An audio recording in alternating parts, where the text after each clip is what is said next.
Namaste, beautiful souls. It's Dr. Danny, Physician Astrologer. Welcome back to my channel. Thank you to all the new subscribers. Shout out to the new members to my channel. We are simulcasting today on Rumble, the Fellowship of 13 Signs on Facebook, and of course, YouTube. So, Rumble people, I know I don't pay a lot of attention to you, but the message chat is open on my desk. So if you guys have any questions, you can also ask me. So today's a pattern break. I actually literally did not prepare anything for you guys, like slide wise. So I thought instead of me trying to figure out what it is you guys need to know, I figured I would make myself available for a little while here and see if there was anything that you want to learn. So if there is a question that you have about your chart, about metaphysics, about astrology, about numerology, about me, feel free to ask it. I'm really happy to be here. Like the title of the thumbnail said, it's our cosmic clinic. So I'm here. The doctor is in.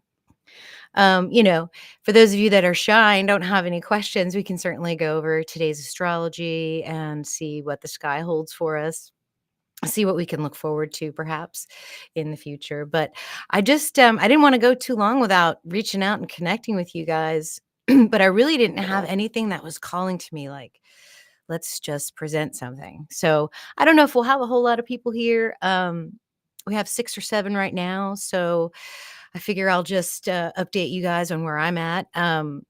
Obviously, we have a new membership thing on our YouTube channel here. So YouTube convinced me to do it. They said, why don't you go ahead and just set up a membership and say, okay, whatever. And I did. And a few of you guys joined. So that's wonderful. And I'm trying to figure out what kind of content I want up there. So far I have given you guys previews to stuff that's gone live for the general subscribers, but I've also put up the Saturn and Neptune conjunction information up there. So for those of you who, want to know about the position of Neptune and what a Saturn-Neptune conjunction would mean, that's up there. And then also, I just uploaded one the other day. It's called Unlock Your Solely Lunar Cycle. And it's a pretty informative video. It's a really easy trick to just, kind of get in there, look at your chart, figure out where you are in that 13-month cycle.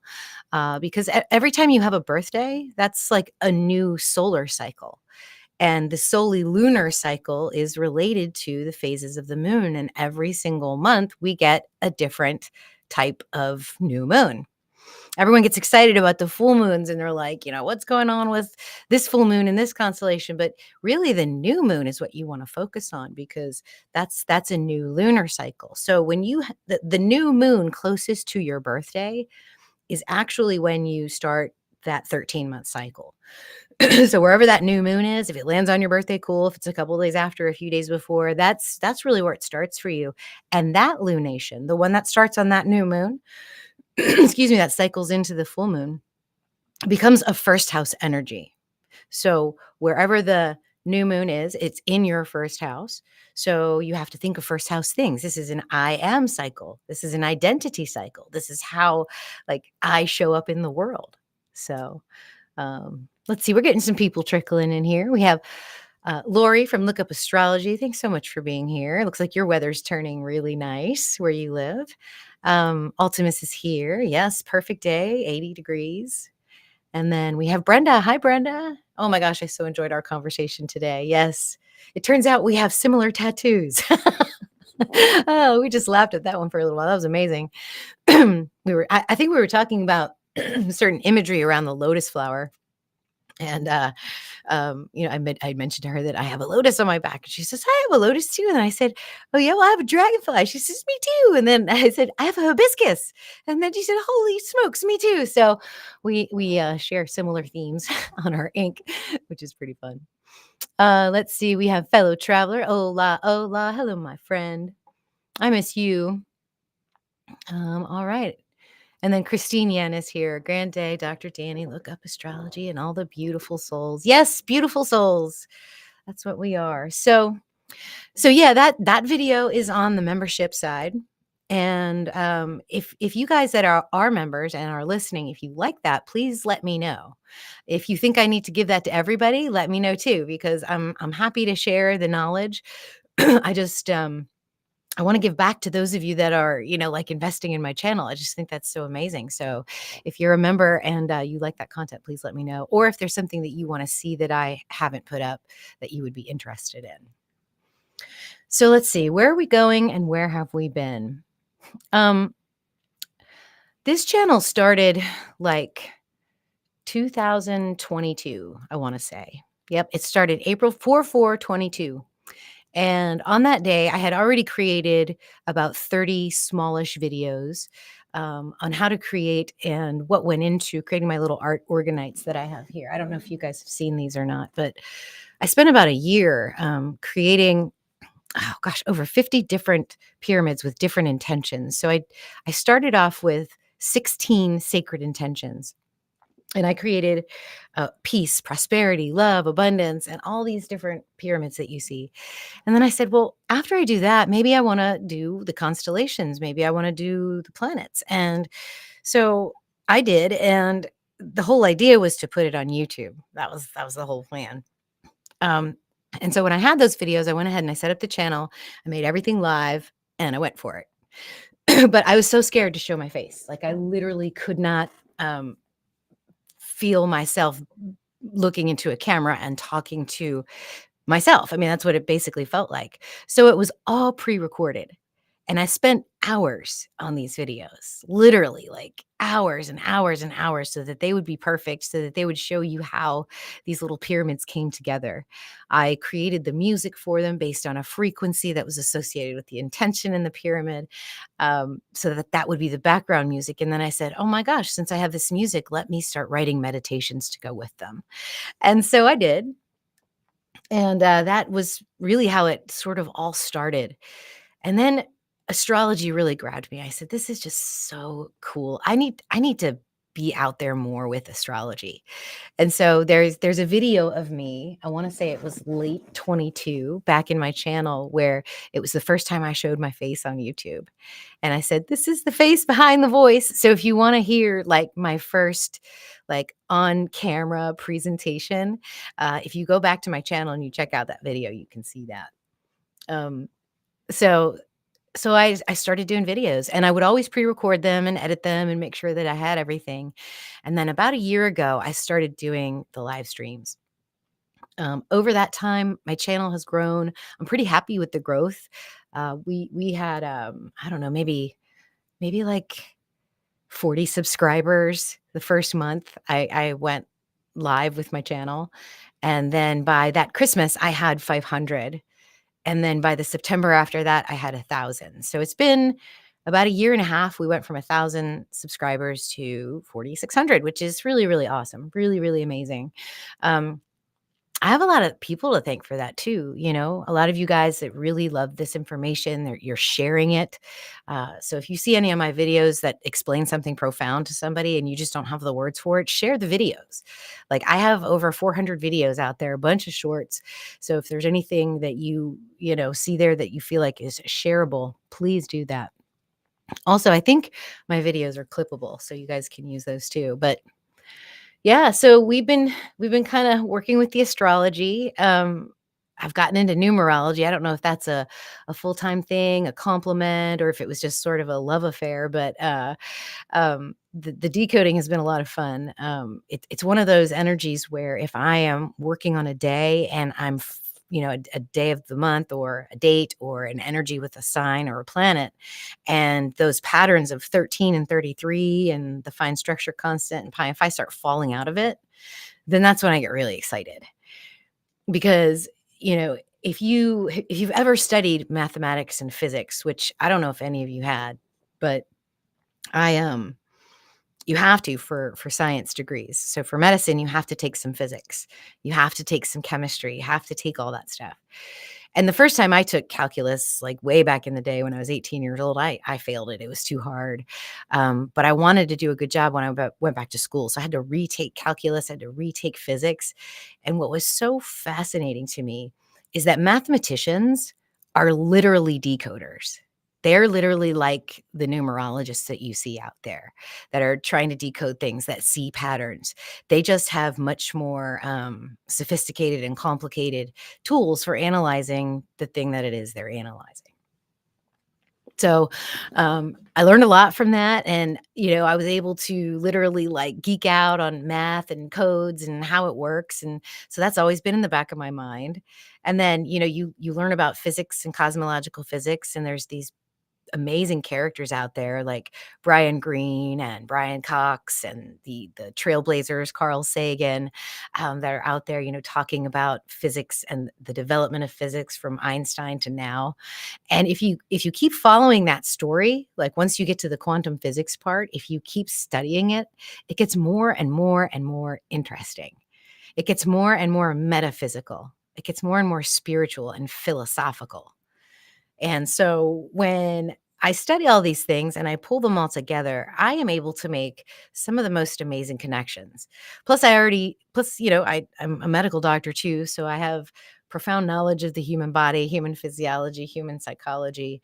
And you wrap all that up together with, knowledge of the stars, knowledge of mathematics, knowledge of physics, and then a little bit of a sense of woo and intuition. And I just don't think there's anybody else out there like me. um, you know, I'm a real person. I have a real job. I have, real relationships and a real life. And so I'm here. I am a source for you guys. Whatever it is that you're learning, whatever it is that you're going through, I may actually be able to, help you. So I encourage you guys to use this time where we're hanging out and ask me some questions about anything at all. Sprout Queen's here. Hey, Sprout Queen. She has a Bachelor of Science in Actuarial Math. Amazing. That's probably why you like my stuff, because there's that numerological side of you is fascinated by the patterns. I've always been able to see patterns. Like even when I was a kid, I found out that someone told me that if license plates weren't divisible by 3, that they weren't legal license plates. So for, I don't know, about a month, I just looked at every license plate and tried to see if I could divide it by 3.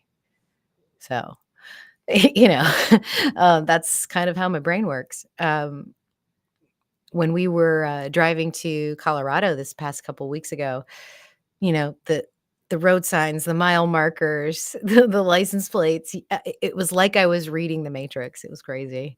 All kinds of cool little synchronicities would come out. Every time we'd hit mile 138, I would be like, "Oh, there's the Phoenix number."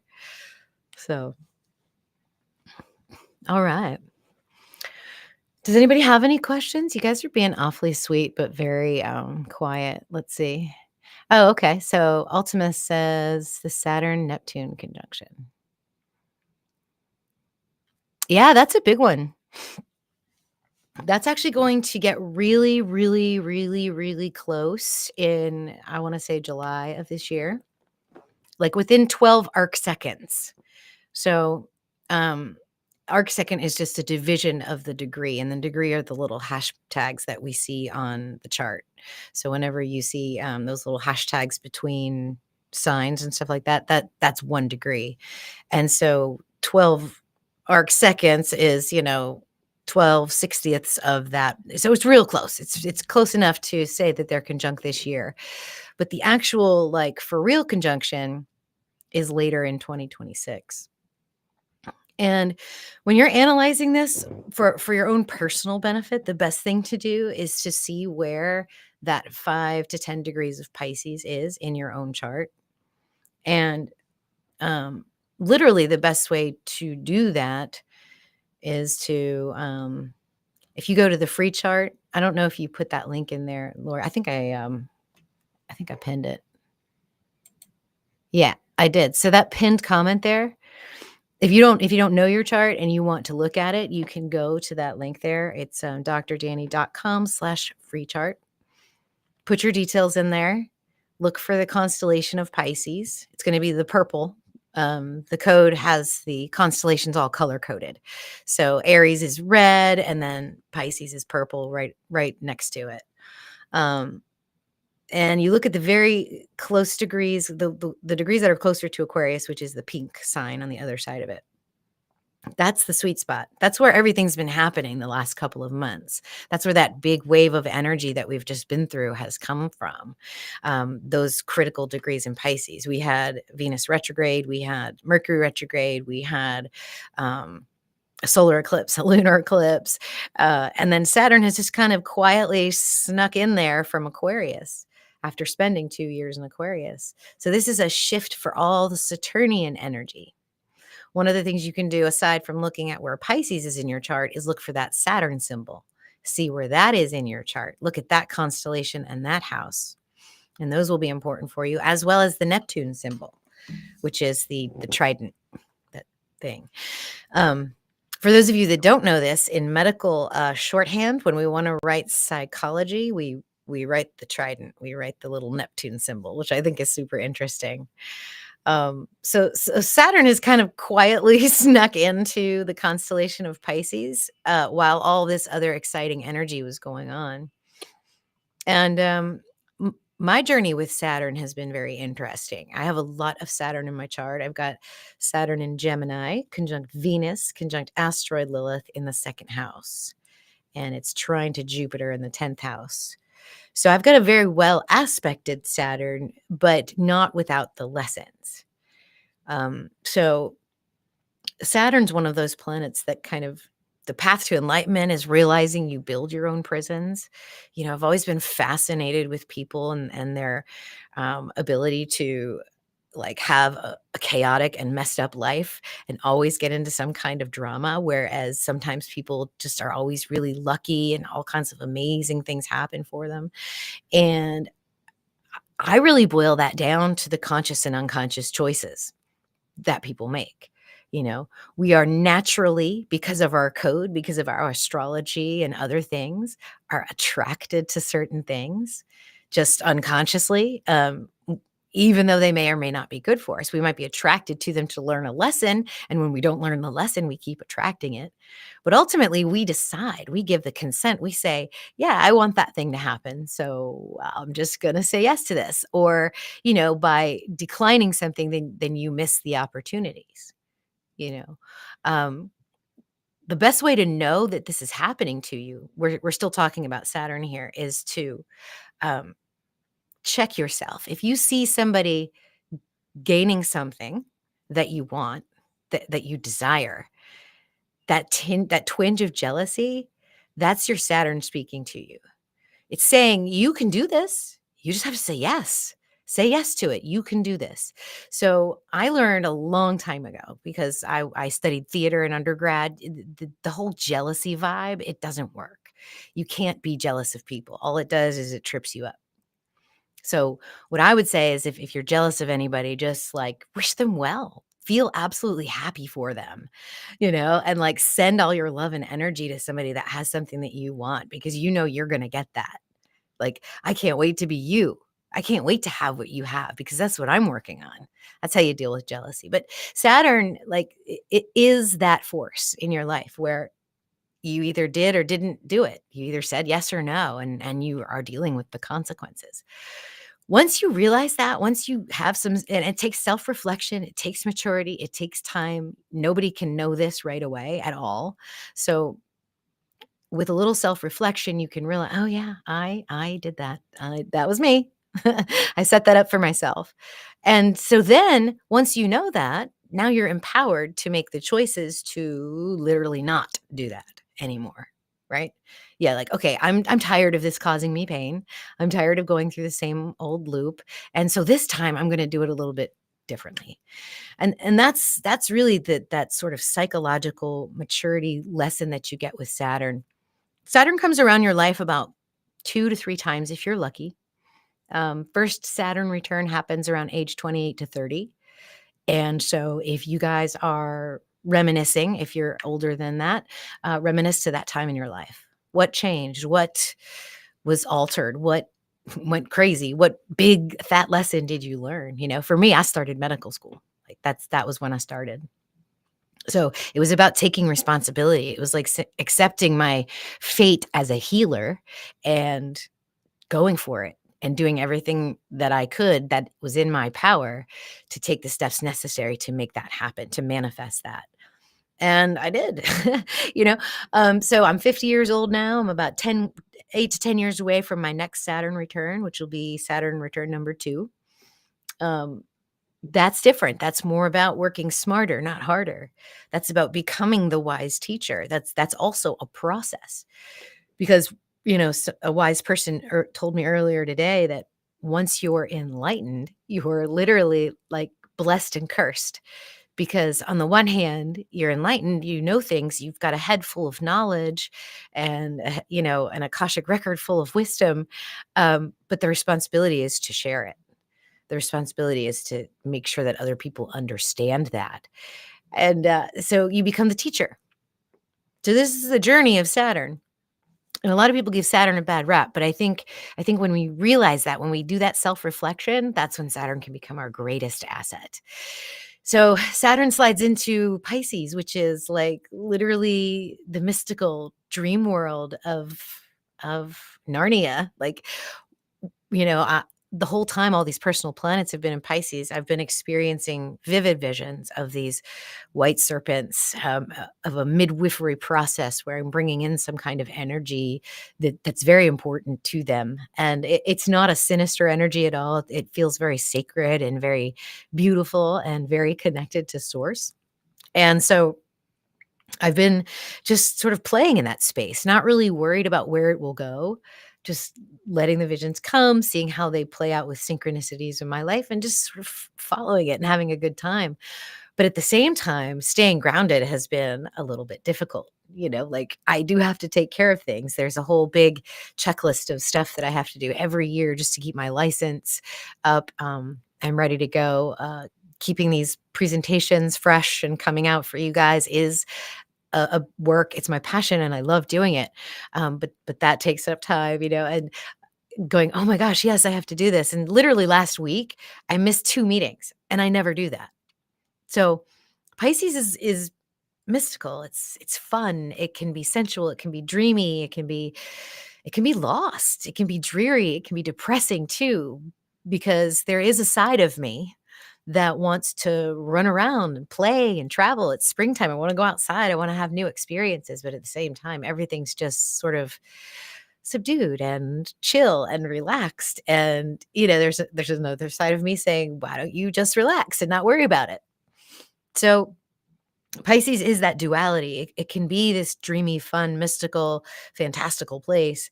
At the same time, it can be very hard to see. It can be very dark. It's like the bottom of the ocean. And now Saturn is trying to bring some kind of structure and decision and form into this space. And it's not easy. And now he's hanging out with Neptune. And she rules Pisces. So she's like, Saturn, why don't you put your feet up and have a good time? Why don't you teach us a few things? Why don't you sit down and give us a little bit of your mystic viewpoints? So the last time these two got together, it was in, I want to say Sagittarius, and it was in 1989. I think One Sky Astrology did a good talk on this uh, about a month ago, and it was super interesting. But think back in your own life, if you're older than, if you were alive in 1989, if you were of significant age where you could remember what was going on around you, what was going on in your own personal life. And then that's what this conjunction might mean, although then it was in Sagittarius and now it's in Pisces. It was in Pisces as a conjunction about 340 years ago. So if you guys want a good talk about that, I did the Neptune Saturn conjunction video. We did a live presentation on that like a week or two ago. So I don't know, Lori, if you have a second, if you don't mind putting that link up, that would be awesome. So people can go check out that. Let's see what else.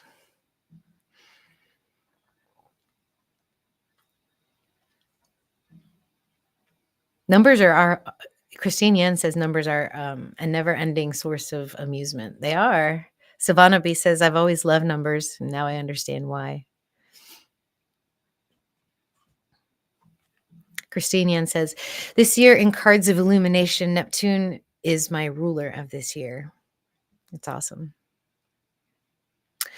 Yeah, Lori, the link to the Saturn and Neptune live that we did, the great Saturn-Neptune conjunction, that one. Christine, yes, separation, then divorce. Let's see, 1989, I was 15. So that was my sophomore year of high school. And I was playing softball. And let's see. Actually, it was sophomore year. That was a good time for me.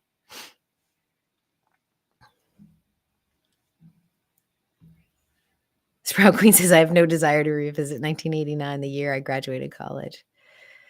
Yeah, sometimes we have chapters in our life that are dark and we don't want to think about. Sylvana B says, how do you know for sure if you're on your last incarnation? I think if you're asking that question, you probably are. I think anybody that's had an awakening, that's connected to source, that knows that there's something bigger than themselves, like, you can call it reborn. I think in the really some of the stricter, more dogmatic religions, they say, you are reborn in Christ, and it's sort of the same idea. But it's more like you just awaken to the fact that you're not your body, you're not your mind, you're all of it. You're what you experience physically, mentally, and emotionally is just a small fraction of what's actually going on. And then your mind is able to open up and to hear the thoughts of the collective. You can feel the energetic energy of the collective waves. You can sense what's going on around you. It's so interesting. So I think if you're asking, then you probably are. I think if you have found Ophiuchus and you're able to relate to that energy, whatever that means for you, then I think you're definitely on the right track. Lori, thank you so much for posting that. Yeah, that's a really good conversation and presentation on Neptune. I give you guys, there's just a little bit of decode. I think there's a little bit of decoding in there, but it goes back in time. We go back in history. We review the entire Neptune Saturn cycle. Because that's what we're living in, right? We're living in a giant clock, I feel like. I mean, I don't know what people out there believe in terms of what kind of realm they're in. Whether it's space and there's all these rocks spinning around a star, or if you believe you're in a simulation or what, or if if you believe that there's some sort of plane and then that's just a screen. It really doesn't matter. It's the rhythmic action of these energies. It moves in cycles of time, and that's how we perceive time, is because things are moving. If things weren't moving, then we wouldn't understand time. It wouldn't be a thing that we could see.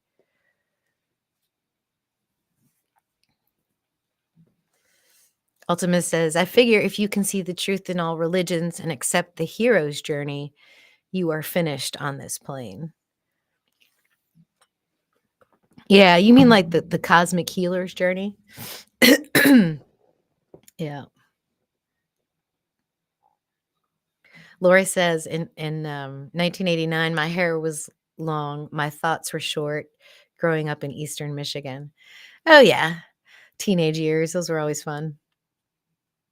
Gosh, the only thing I didn't, all I cared about was my sports and the boys and talking on the phone. Our phones were still attached to the wall back then, so we really didn't get into a lot of trouble.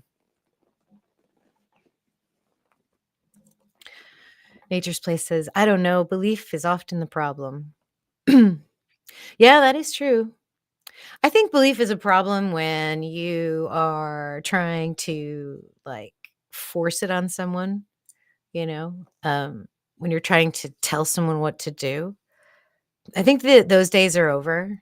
I think the days of people simply being controlled, at least for the most part, at least for me in my life, like, I mean, I thought I was pretty good, and then COVID happened, and I watched what happened to the world and the collective, and I was like, "Holy smokes, this is really scary." And, I found out a lot of things about, the reality that I live in that I never thought I would understand or be able to understand. And it's strange how those flashes of insight come. I wouldn't necessarily call it belief because there is a belief that you get when you're younger, when you're programmed. Talk to any kid that just started college. 6 months in, they know it all. They know everything. They're quoting Shakespeare. They're saying this. They're being all philosophical. They're rolling their own tobacco, that kind of stuff. Um, so those are easy to become beliefs. But I think when you go through sort of the great awakening or that dark night of the soul where like you literally everything comes crashing down, the new beliefs that you get may actually be, I don't know, a little bit more potent, a little bit more true. Maybe, maybe not. What do you guys think? I mean, you guys are talking about wine and Boone's Farm. Yeah. Stuff will get you in trouble. Desiree's here. Hey, Des. That's okay. We're just getting started. Someone asked me about Neptune and Saturn, and I went on a long diatribe. But yeah, it's kinda open mic night for you guys, whatever you guys wanna talk about. If there's something that, you know, is on y'all's minds. I took a big risk because 'cause I'm like, I don't know if anybody's really gonna ask me anything. I always feel safe when I have something to present, when I have a 100-slide presentation, then I've always got something to talk about, but, you know, see whatever you guys come up with.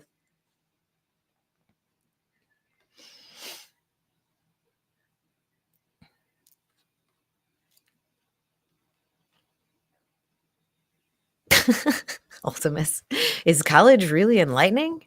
I think for someone out of high school, it is. I remember how it felt, like, learning all the new things in college that I didn't learn in high school, you know? But what is enlightening? Like, literally, I mean, when you think you know something and then you start forging forward in the world and then you learn something new, then, like, you look back and you're like, "Oh, I guess I was pretty stupid when I thought I knew everything." You know? I always feel like I don't know enough.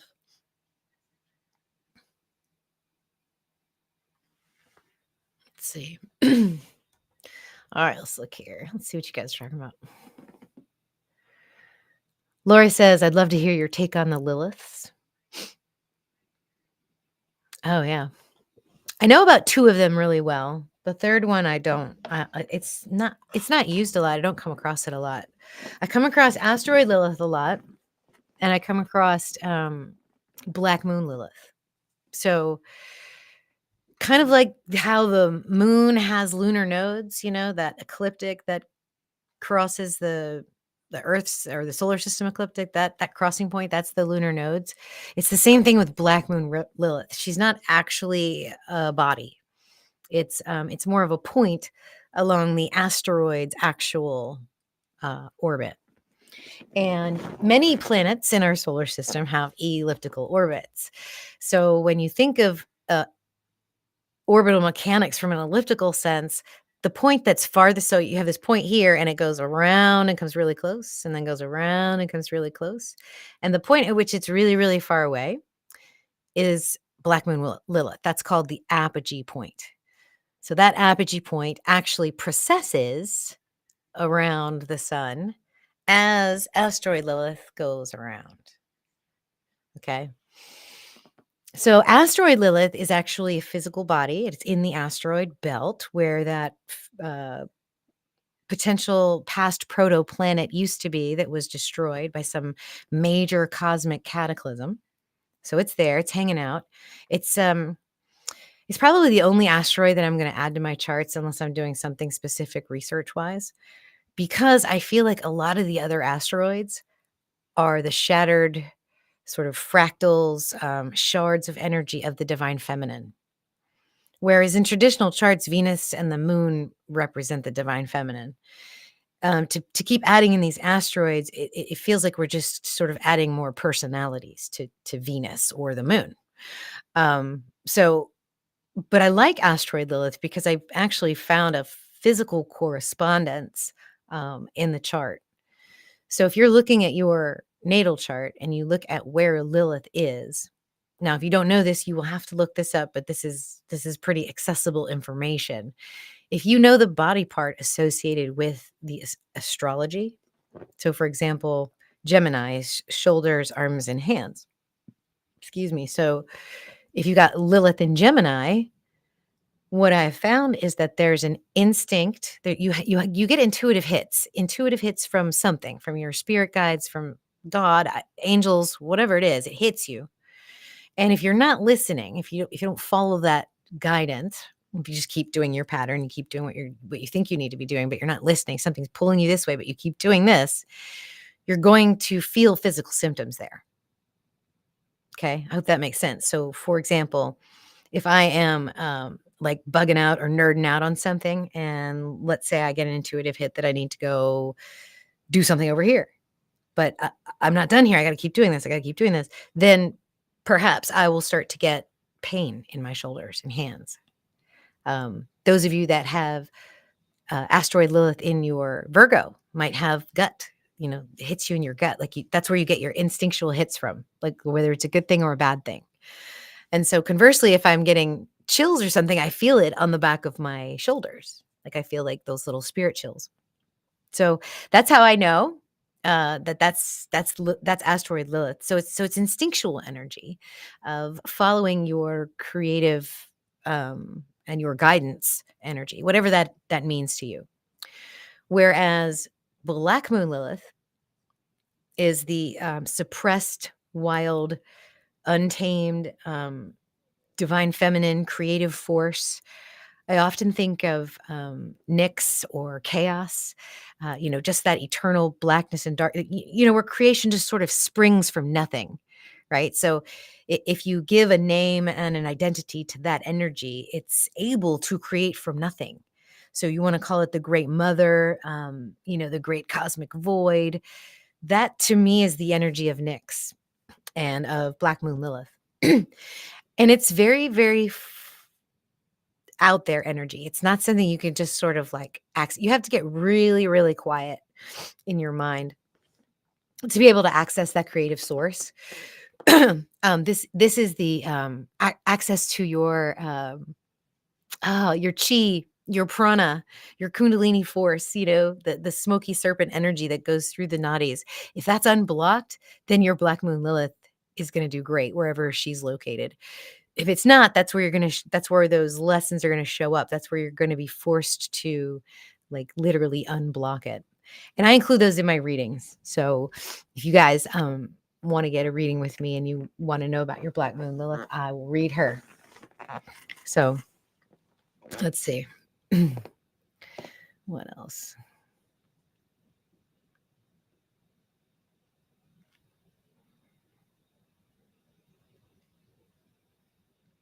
All right. Mary AF is here. I love you, Mary. I met Mary. I love her handle. It's actually her name, but like whenever you see Mary AF, you think as if. So Mary was in the San Francisco earthquake and started clairvoyant training. Oh, you were in the one that just recently happened? That's amazing. Yeah, I have some kind of clairvoyant gift. I'm not sure how to categorize it. It's like a knowing, like I know something, but I don't really know how to say how I know it. It's super strange. I think that's clairvoyance, but it's not like I can always just know what I want to know. It's like all of a sudden it's without effort. It just comes in and I know it. Silvana B says, what does it mean if Ophiuchus is your rising sign? Oh my goodness. First house Ophiuchus. Yeah, so if Ophiuchus is your rising sign, so you have to consider the constellation of Ophiuchus. What does this mean? So I think what I might do for you guys is actually give you a little peek at the Ophiuchus in the sky, because I think as stargazers, as astronomers slash astrologers, maybe we'll just kind of nerd out on this real quick. I did bring that website up, so let's look at it.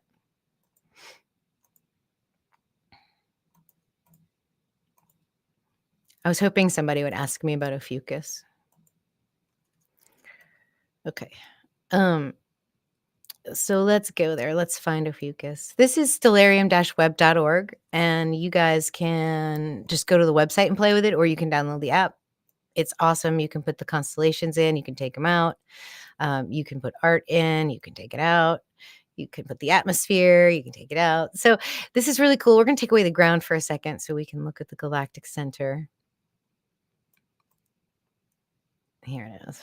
And what I'm going to do is pull it up so that's visible in the sky. It's easier to manipulate when we do that. Oh, look at that Libra moon. Okay. All right. So can you see this? Capricorn, Sagittarius, Scorpio, Libra, Virgo. You see this line right here? That's our ecliptic. That's the zodiac ecliptic. This is the Milky Way. So you can see there's a cross here. We have one going this way and one going this way. So our entire solar system is sort of flying sideways through the Milky Way. If you subscribe to the space model. Now, if we look at this positioning of Ophiuchus and Scorpio, they are right on top of each other. So what this means for someone who has Ophiuchus rising is, you basically also have Scorpio rising. The ascendant, which is first house, which is rising, is who you are. It's that bubble of energy that you push out into the world. It's how people, it's that first vibe they feel about you, right? So, my ascendant's Taurus. So Taurus energy is going to come at you before I even do anything, before I even look at you. You're just going to sense Taurian energy around me. So with Ophiuchus rising, this is a really energetic place in our sky. This is where things go to meet back with source. This is where things come from source. This is a really thinly veiled space on the sky. Some people can meditate with this energy and really come up with some crazy profound truths. You can associate the Christ consciousness with this energy, the divine Sophia, the gnosis, the GNO gnosis, right? This is what this energy is. So you are someone who is an ascended master. That's you. You're literally someone with all of that knowledge of source, all of that divine gnosis of how to walk the path of light, walk through the valley of the shadow of death and have no fear, and to come through the other side saved, ascended, transcended, transmuted. You're the person that does this. That's the I am, right? So I am Ophiuchus. I am the serpent bearer. I have control over the baser physical side of my existence. The scorpion and the snake, they crawl on the ground. But this snake in Ophiuchus is lifted up and held up and exalted. And it says, yes, there's medicine in this. And no longer do we have to slither on our bellies on the ground. We can rise like the gods and goddesses that we are, like the creators that we are. It's hard to find like an identity to sort of pin on an Ophiuchus Scorpio energy. You could say healer, medicine person, but someone with a deep, deep connection that has the ability, when they commingle with you, when they entangle with you, to heal you, or at the very least to show you where your wounds are so that you can heal yourself. Because nobody heals you, right? Even in the Bible, they would accuse Jesus of healing. You healed me. I can see, I can walk. And Jesus said, no, you did it. You are healed by your faith that you can heal that I healed you. So there also comes a lot of power with this, because in the same way that, Christ was saying that you are kings and I am king. You are God and I am God. We are all God. They accused him of blasphemy and idolatry and all this stuff simply because he was speaking the truth about who he was, in hopes that others would see that they were the same. And so people can follow you and, get into you, kind of like a cult leader, So you have a tendency to have some of that energy as Ophukins. You can pull people to you. It's a very as magnetic as Scorpio, but Scorpio is going to sting you at some point. The Ophukin will not. So, like, the true expression of this energy is literally the Christ, living the Christ energy, being the Christ, unconditional love, oneness, creator, and being the example of that. So, what a great vibe. That's amazing. I'd have to see what other planets were hanging out in your ascendant and what was aspecting your ascendant, whether you're a day person or night person, and also what's in your 10th house, to see how that might express outwardly. Very cool. Isn't that powerful? I mean, I just, when I first learned about Ophiuchus, it wasn't all sunshine and roses. I didn't go, oh my God, there it is, I'm reborn.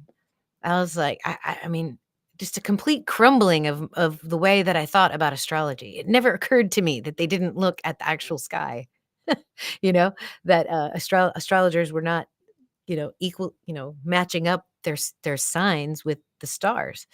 And even more profoundly, there can be astrologers that have never even actually looked up in this day and age. Let's see what you guys are talking about. Let's see.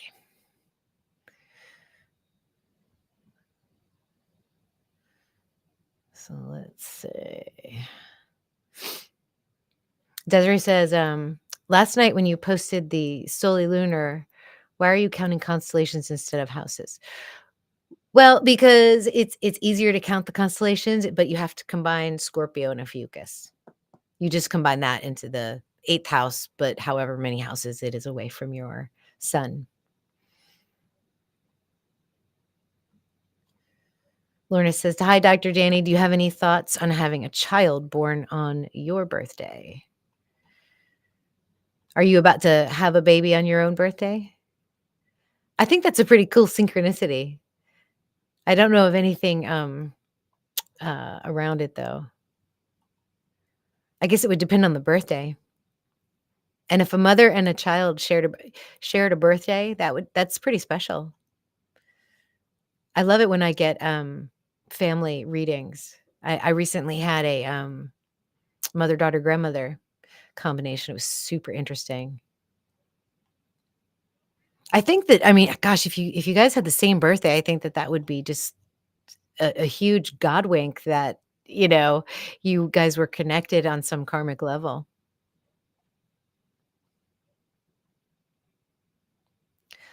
Lady Spellbreaker's here. Hello. You got hit to add Eris to your chart, and Eris is conjunct Mercury and Pisces at 23 degrees.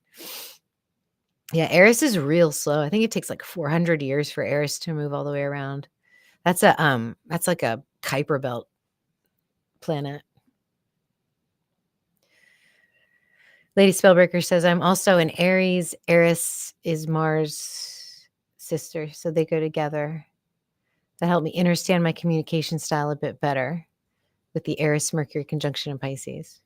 Well, I'm not saying you guys can't put any asteroids you want in your chart. Like, that's cool. I just for me, I have such a greater, more profound respect for the energy of Venus and how profound that energy is and what it means, that I feel like all of them are just shadows, they're just. So here's my theory. Here's what I think may have happened. And I think as energy beings, as we're humans, we're physical, but we're also energy beings. We're cosmic beings, I feel like. And we have a memory. Like, we share a memory with our solar system. And what came to me, and I have no proof of this because I can't prove it, but my theory is that way back in the day, before the asteroid belt, there was a planet there, and there's other channelers that have, you know, sort of brought up this story and have a whole mythology around it. But I just imagine this world that was, would have been considered by Ptolemy perhaps a uniquely feminine planet, you know, um, that was thriving.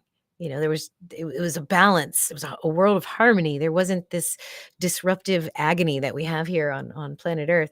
It was just more of a harmonious place, and it was a divine feminine planet. And somehow, either by weapon or by natural cataclysm, the planet was destroyed. And those shards, it's like a divine feminine wound. Not to put the masculine down and not to say that women are weak. It's just our cosmic history has, for that archetype, a really deep and old wound, ancient wound in it. Um, and I think we're watching that manifest. We're watching that come to the surface to heal with the presence of these divine feminine asteroids. So the Black Moon, Lilith, and the Sedna, and the Ceres, and the Pallas, and the all the other ones you could put on there. I mean, there's hundreds of them. If I showed you the Prometheus database of different planets, it would blow your mind. It would clutter your chart. And what you'll find is that they do describe different aspects of whatever is already there. It's the same thing with minor aspects, I feel like. You can get into the septates and all these different degrees and aspects, but what they tend to do is support the story of the major aspects, and they support the story of the major planets. So, let's see. Lady Spellbreaker says the last full moon was on your Pluto and Lilith asteroid. Yeah, that's definitely some raw creative power right there, for sure. So that must be in Virgo for you. Lady Spellbreaker says Nyx is the dark goddess oracle that came out in a reading on my channel not long ago. Ophiuchus Rising, the spellbinder.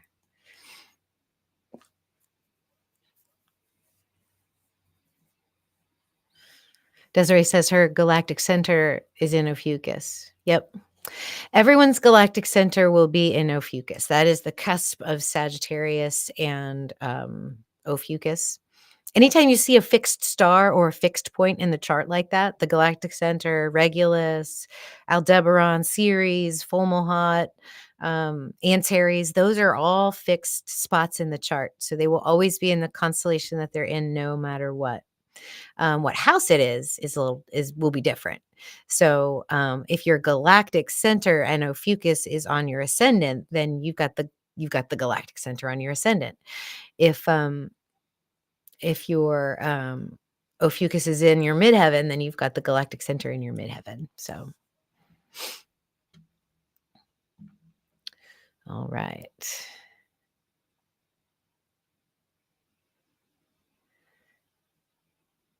Okay. Well, cool. Jupiter is transiting my natal Venus in Taurus right now until 422. Well, that's nice too. A Jupiter Venus conjunction is abundance and luck and love, and oh, it's beautiful. And then whatever house it's in, that's where you'll have expansion and value. Cool. Any more questions? Anything else you guys want to think about? See if I missed any.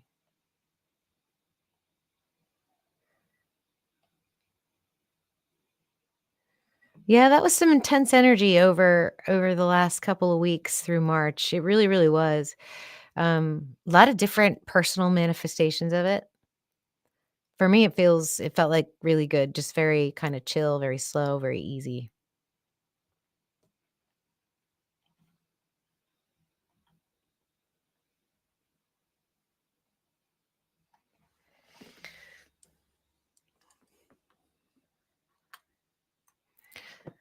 That's a good question, Ultimus. Can astrology really show our soul purpose or karmic lessons?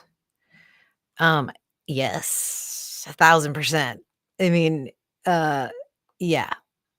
Um, no matter which way you slice, there's several different ways you can go at it.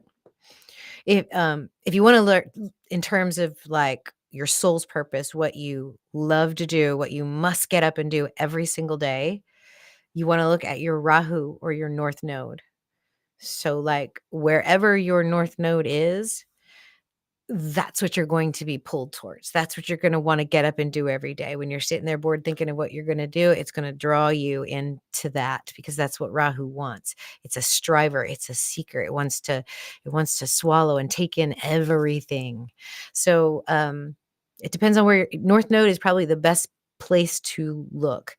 Um, I know, Ultimus, you've got your North Node in Cancer, which means you need to really just kind of take care of the things that are really, really important to you at the foundation, at, the level of your immediate environment.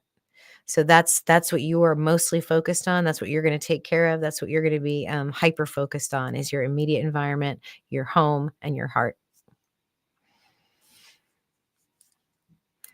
Desiree says, so if Moon and Venus have a type of femininity, then what kind of energy would the broken planet asteroids have?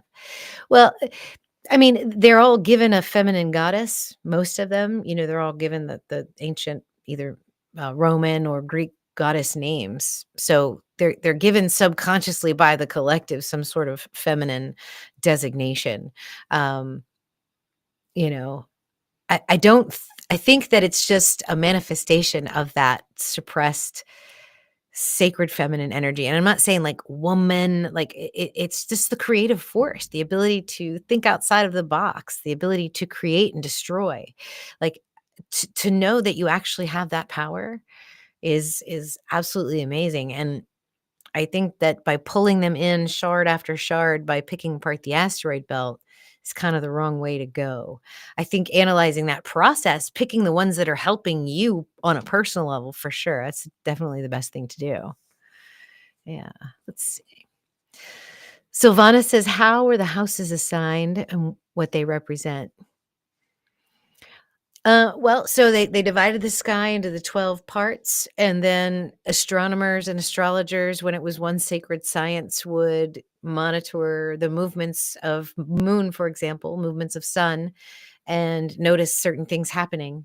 And so they would say things that are over here when the sun is fresh and new, which is the ascendant, is the first. It's the beginning. It's the one, right? And then at the height of the day, that's the sun in its fullest expression. So that's career. That's, what you do in the world. And then as you get towards the western sky, the sun is dying and it's fading and it's moving on to something else, and the night is coming in. So there's a shifting of the guard there. Um, and then right after night, then you get your 8th house energy. So I think they just watched, the sort of things that were going on in life and were able to correlate the movements of the sky and the planets to those types of energies.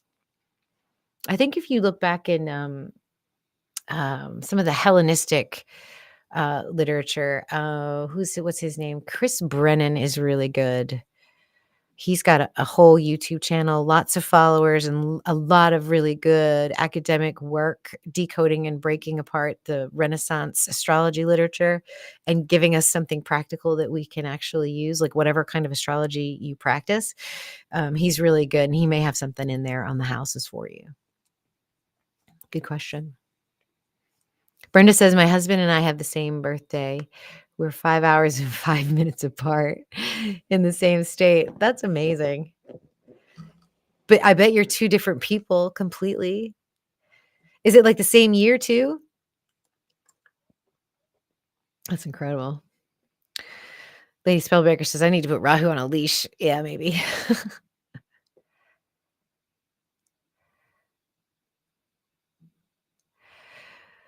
All right. How does tropical astrology resonate? Some. I find that I can resonate with both tropical and constellational. Yeah, it's probably the houses. It's probably the houses. All right, you guys. Well, I just wanted to spend an hour with my favorite people and share some wisdom with you and reconnect with you. And probably in a few days, I'll have a nice presentation for you. So thank you guys so much for coming and joining me, and we'll wrap it up. I appreciate you guys coming and hanging out with me. We'll close this out with what we opened with, and I'll see you guys in a few days.